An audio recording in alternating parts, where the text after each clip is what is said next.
Alright, today we're going to be talking about the wrap. I'm having him use a shield because I think it shows the strength of the wrap, being able to beat a block such as a shield.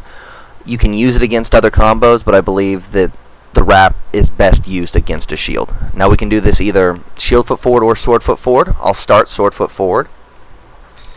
Now then, much like everything else, when we're developing power, I'm moving my weight out onto my foot, my hip comes forward, my shoulder's going to come forward, and as I throw that shot, I'm really going to throw it, let my wrist break, my elbow comes over, and I'm just going to throw it and let the blade's momentum carry down over the shield.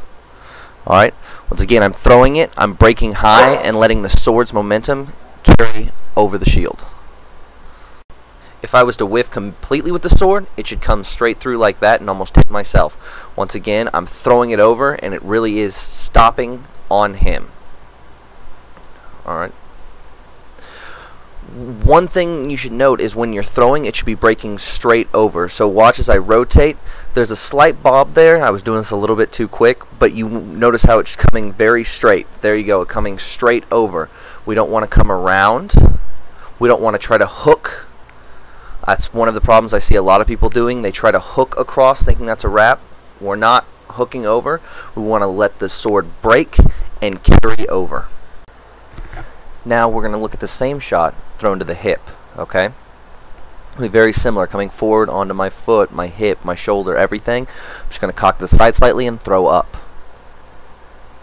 Alright, now from a shield foot forward position, we're going to look at the same thing. The big difference here is we're still going to have that hip and shoulder coming through, but we're always going to transfer weight onto our front foot, and then we throw, we break over. See, as the elbow rotates, I'm letting it break over. Now from another angle, starting sword foot forward, coming forward, hip, shoulder, like with all the other shots we've worked on so far. As I throw, I let my hand break and the sword carry over, and the momentum comes forward. Once again, we're not hooking like that. We're breaking and letting the sword carry over. If I were to miss, which I'm going to show you coming up pretty close, it should be coming all the way through. Alright? So once again, we're just going to break over.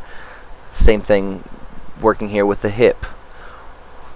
Onto the foot, we're going to lean over a little bit, and we're going to throw the sword, let it break,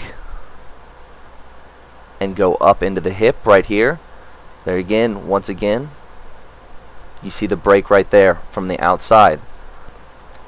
Even when we're throwing the wrap as a cross, like the high cross, we're still going to see a lot of similarities here. Coming forward, all of this is about weight transfer and generation of power. All right, proper body mechanics. The sword comes across, my elbow turns over, and my hand snaps over. Now then, showing you again from now a shield foot forward position. My weight is now going to come always onto my front foot. If I'm shield foot forward, it's coming onto my front foot. My sword side hip is still turning in. My sword side shoulder is still turning in. I'm throwing, letting the sword break over, and the momentum carry down in. Alright. Now once again, if I miss, there it is. That's what my sword should be doing. And now with a close-up of my arm, notice how my elbow turns over and my wrist breaks, allowing the sword to carry over.